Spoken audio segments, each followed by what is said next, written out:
I think it was a great morning, and I think what we all said together is let the people of Miami Beach decide. If there's a problem there, I would rather have had us decide on our own and actually reduce the hours to 2 a.m., but this way the people have the chance to vote, and I think it was very, very successful, and I'm happy that everyone came together. Your thoughts on Chief Oates' presentation, the video that you saw, your thoughts on that? I got to tell you, Chief Oates is definitely one of the greatest chiefs in America, like President Obama said. I mean, this is a gentleman who was the head of the NYPD intelligence under Bill Bratton, who was a chief out in Aurora, Colorado during that horrible Batman shooting when President Obama said, greatest chief in America. He's thorough, he's efficient, he's professional. I got to tell you, one of the greatest things I've done as mayor with the city manager is recruit Dan Oates to our city, and his presentation says it all.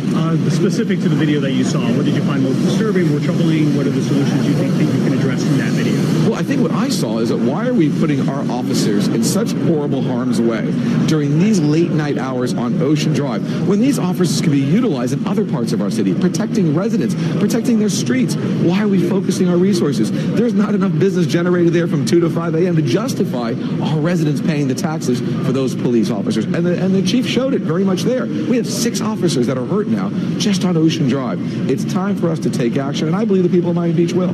What about the criticism that let's say you take care of Ocean Drive, but couldn't that fight or crowd control have played out on Collins, on Washington? Well, I think what comes down to is that it all has to do with the open air, bizarre environment, this carnival environment. We don't have that in other streets. These are enclosed locations in other streets that actually have their own security, that have limits to the amount of people that can go in. So I believe that Ocean Drive is very, very different. But we want to bring it back to where it was, to the luster, so families and residents can come out and enjoy Ocean Drive once again. The practicality of getting this before a group of voters, what happens next? Well, it's been voted on. So what's going to happen is it'll be literally brought to the county and it'll be put on the ballot in November. It's done. I feel like there's obviously always a good amount of money that goes into any type of campaign.